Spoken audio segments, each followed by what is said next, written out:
नमस्कार दोस्तों। रविवार व्रत कथा। रविवार व्रत कथा पौराणिक कथा के अनुसार प्राचीन काल में एक बुढ़िया रहती थी। वह नियमित रूप से रविवार का व्रत करती। रविवार के दिन सूर्य उदय से पहले उठकर बुढ़िया स्नान आदि से निवृत्त होकर आंगन को गोबर से लीप कर स्वच्छ करती। उसके बाद सूर्य भगवान की पूजा करते हुए रविवार व्रत कथा सुनकर सूर्य भगवान का भोग लगाकर दिन में एक समय भोजन करती। सूर्य भगवान की अनुकंपा से बुढ़िया को किसी प्रकार की चिंता एवं कष्ट नहीं था। धीरे धीरे उसका धन्य ध्यान से भर रहा था। उस बुढ़िया को सुखी होता देखकर उसकी पड़ोसन उससे जलने लगी। बुढ़िया ने कोई गाय नहीं पाल रखी थी। अंत वह अपनी पड़ोसन के आंगन में बंधी गाय का गोबर लाती थी। पड़ोसन ने कुछ सोचकर अपनी गाय को घर के भीतर बांध दिया।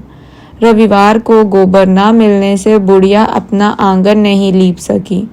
आंगन न लीप पाने के कारण उस बुढ़िया ने सूर्य भगवान को भोग नहीं लगाया और उस दिन स्वयं भी भोजन नहीं किया।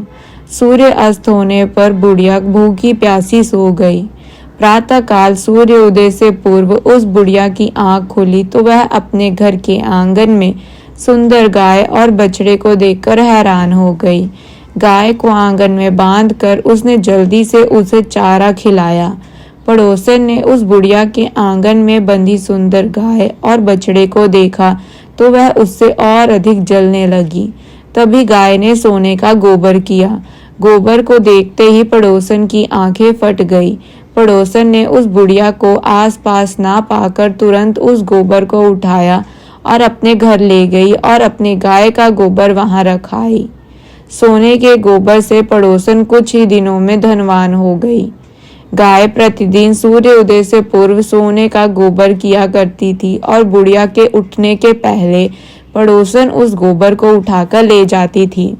बहुत दिनों तक बुढ़िया को सोने के गोबर के बारे में कुछ पता नहीं चला। बुढ़िया पहले की तरह हर रविवार को भगवान सूर्य देव का व्रत करती रहती और कथा सुनती रहती। लेकिन सूर्य भगवान को जब पड़ोसन की चालाकी का पता चला तो उन्होंने तेज हवा चलाई। आंधी का प्रकोप देखकर बुढ़िया ने गाय को घर के भीतर बांध दिया। सुबह उठकर बुढ़िया ने सोने का गोबर देखा तो उसे बड़ा आश्चर्य हुआ। उस दिन के बाद बुढ़िया गाय को घर के भीतर बांधने लगी। सोने के गोबर से बुढ़िया कुछ ही दिनों में बहुत धनी हो गई। उस बुढ़िया के धनी होने से पड़ोसन बुरी तरह जल